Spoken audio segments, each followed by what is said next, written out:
Ngani njalo kuyampesa boneka lento ndika ya mane vanezikhala manje kanti wangikhula ukuthi njani kaya hayi zikhoma Anthu ambiri andiyimbira usiku wathawu kuti mwina ndi alongosolere zimene President Chakwera walankhula chifukwa zikuoneka kuti zimene ankayembekezera Malawi ambiri kuti azimva mu State of National Address zimene akhala akuzidikirira kuchokera zana kuzafika dzulo si zimene amva. Ndipo anthu ambiri ankayembekezera zinthu zabwino ma solutions amene Amalawi akukumana nawo ma challenges kuti ma solutions yake ati apereke ndi Chakwera uja dzulo lija.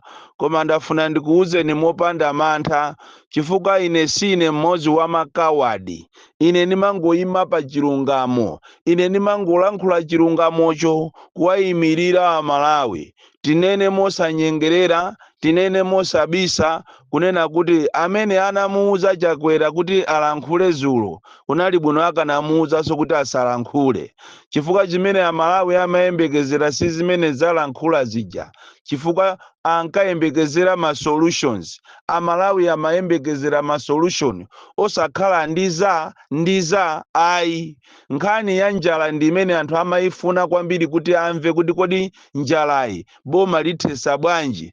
Koma kuyambira nthawi imene anthu anayamba kudya mango, kuyambira nthawi imene Amalawi anayamba kudya chiteze, kuyambira mwezi yapita imene Amalawi anayamba kuvutika, boma silinapangepo china chilichonse apart from promises and lies kunama kuti ayamba kugawa chimanga chija sanayambe kuchigawa. Lero mene aona kuti ayamba kuyaluka, ayamba anthu kuanena, ndi pamene akubwera sapano ndi rhetoric, ndikumayamba kuchita blame anthu ena, ndikumayamba kumanamiza anthu ena. Lero ndi siku lonena kuti president akayambe kumayenda ati kumaona kuti ati kodi anthu akuvutika bwanji m'ma district.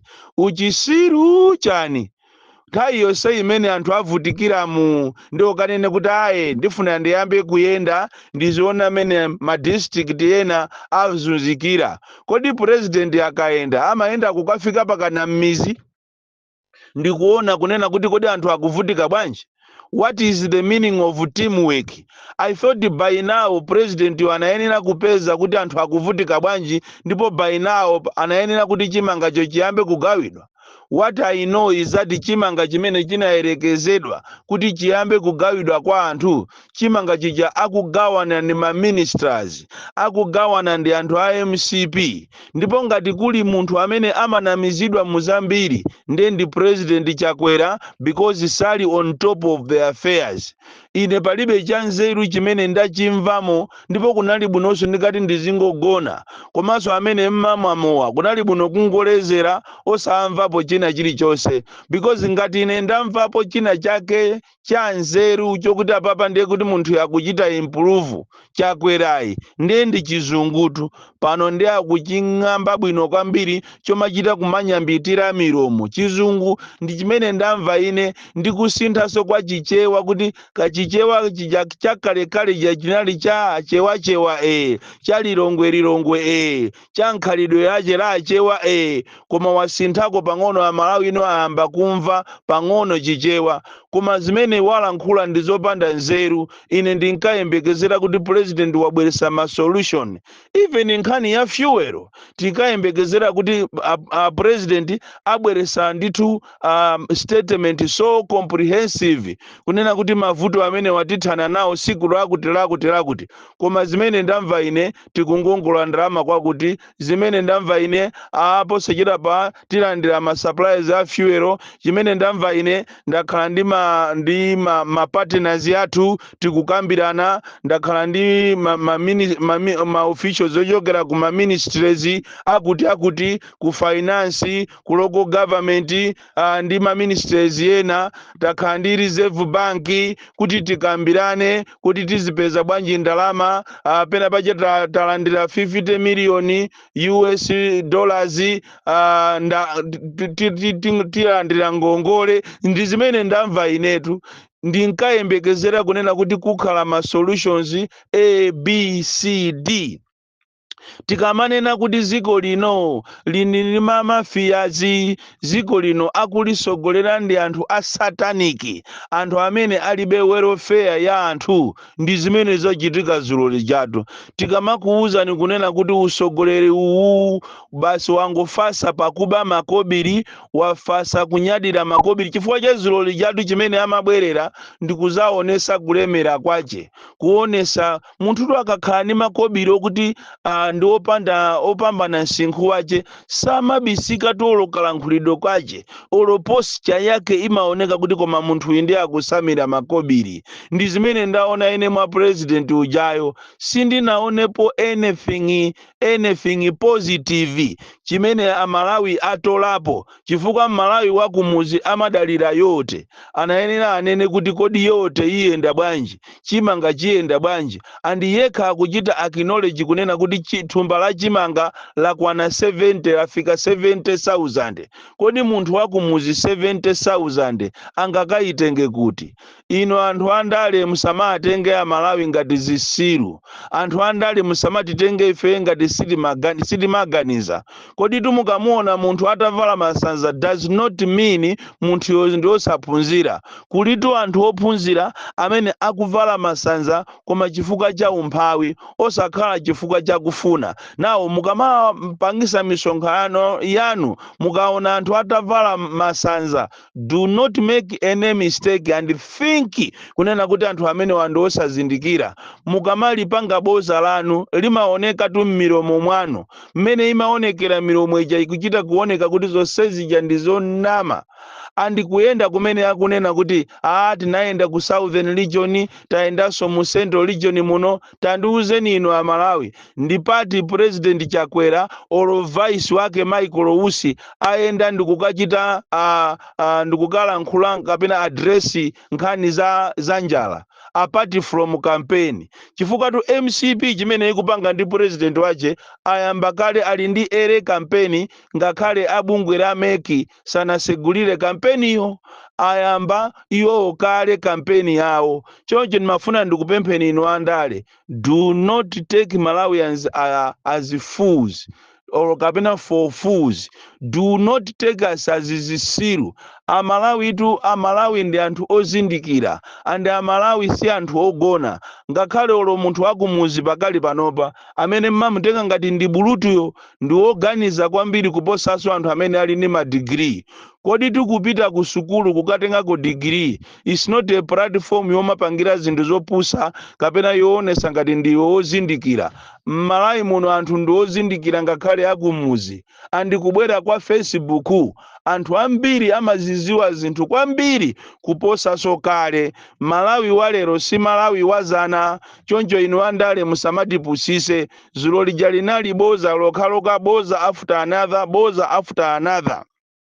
Andi kumene kuchako puje ni national address imene hii amapanga chifukwa chopanga manyazi maiko mabungwe komanso ma president opuma akale atazuzula nchitidwe onyasa umene ukuchitika m'Malawi muno. Ndi pamene munaona Chakwera aja mwa manyazi ani nkhope ija imachita kuoneka kuti president uyutu akupanga manyazi. Ndikumanena kuti I wanted to join the former presidents in condemning violence, and I want the police to investigate. Achitapo investigate jani popeza kuma demo amene amathamangisidwa anthu ndizi nyawu ndizi kwanjeko apolisi anali konko.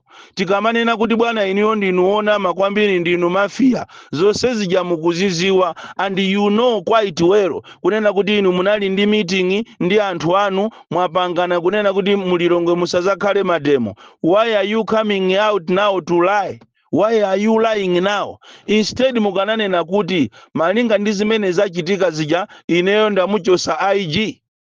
chifukwa ndi zimene anthu amayembekezera. Kodi dzulo lijatu anthu amayembekezera zambiri, amayembekezera kunena kuti kulephera kwa Inspector General of the Malawi Police, tikunena tu ku polisi uku bwana mwina simukuziwa, kumene anthu amati akatumizidwa ku ntchito zosiyanasiyana, mabwana maosi akumalanda anthu ndalama, monga mmene alandira apolisi osiyanasiyana amene alandiridwa ndalama zawo, amene anapita kukagwira ntchito za meki. Bwana anthu anu chifukwa cha chiwewe, chifukwa chotengera zimene mukupanga, apolisi akuzunzika koopsa. Tapitani kuliwonde ukuku, aliyense out of the 2000 policemen, aliyense anachitidwa forced kuti apereke 40,000 kwa AOC akuliwonde. Ndipo ndalama zimene zaperekedwa kumeneko ndi over 8 million. Ndipo kwa amene sanapereke ndalama, ndizoani kunena kuti ntchito zonse zimene zikubwera sakupasidwa. Tikunena kuti dzulo lija anthu amayembekezera kuti inuyo mumuchosa IG chifukwa cholephera, komanso dzulo lija anthu ankayembekezera kuti mumuchosa minister wa security. Minister wa security anayenera achosedwe muno m'Malawi. Anayenera kuti minister amene achosedwe chifukwa cholephera ntchito.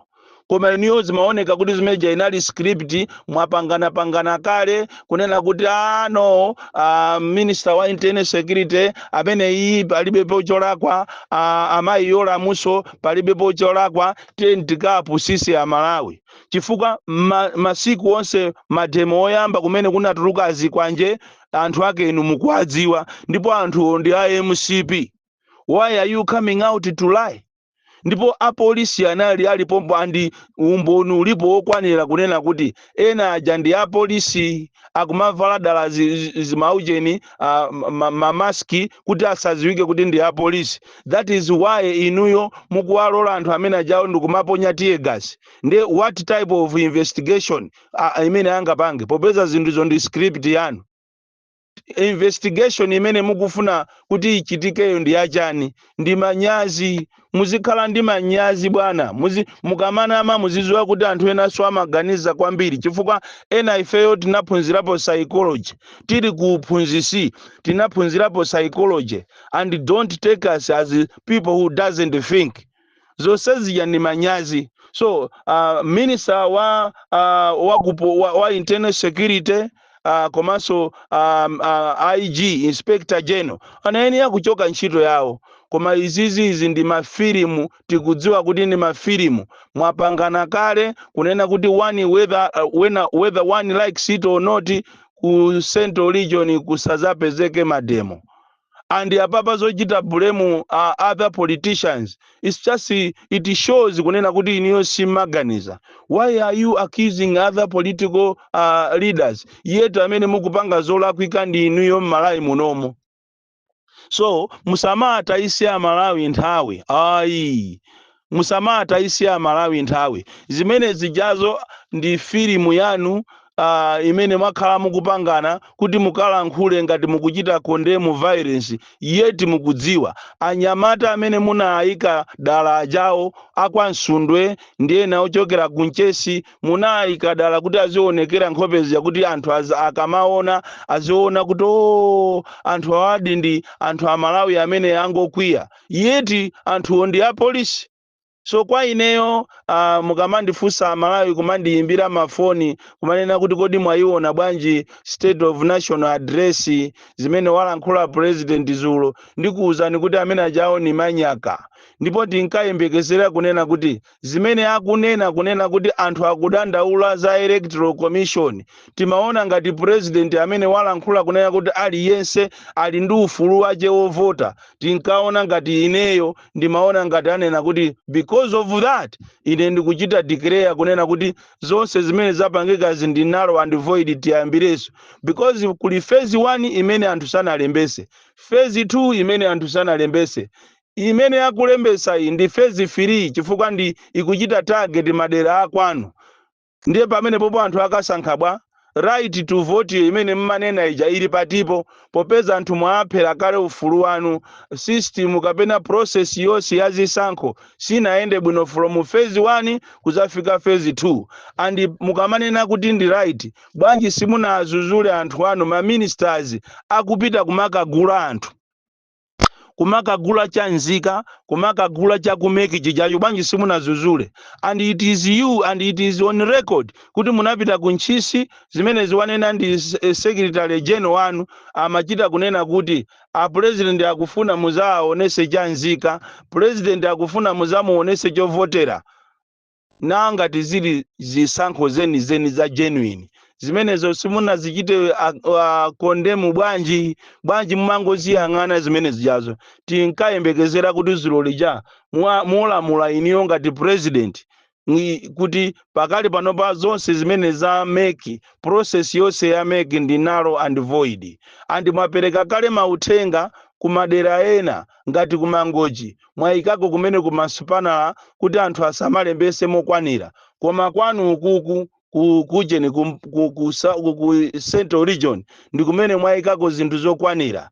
And nyengo imene imalembesa anthu phase 1 ndi phase 2 inali nyengo yosowa mafuta ku Southern Region, Eastern Region ndi madera ena wonse amene anachitidwa targeted phase 1 and phase 2 kumene kwa anthu sanalembese. So why are you not going back?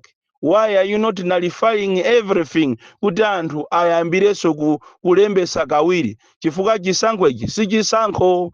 Ndiye tiona popeza mukunena kuti mwalamula apolisi kuti afufuze, tikukonza mademo ena mulilongo mwemu, tikonze mademo mulilongo, mabungwe nonse tiyeni tikonze mademo, zipani zonse tiyeni tikonze mademo, tione ngati azikwanjaja satulukanso. Lero kujeni ku State House kwabwera anthu ma Israeli akuchitisa training anthu a polisi. Kodi a polisi angamachitire training kujeni ku State House munamba mwazimva kutiko? Kodi kukanjeza kapena kuntakataka kuja kwala kwa chani kuzala nyama kuja lero kwa sintha? Zikusonyeza kuti pali zina zake zimene mukukonzekera zoopsa. That is why a polisi akuchita training kumakiyu kujako ku State House. Anthu akuyimba kuchokera nkati momo kumatiuza kunena kuti kwayamba tu training ya polisi. Kaya mukuchita training ma hitmen kaya malinga ndi programu yanu yobera zisankho. Bon Kalindo, the DC. Mwana woopsa kwambiri, the most deadly and dangerous child from Njeza Village, T.A. Mabuka, Box 76, Mulanje, Malawi, Southern Africa. Like, share, Malawian cameras, right.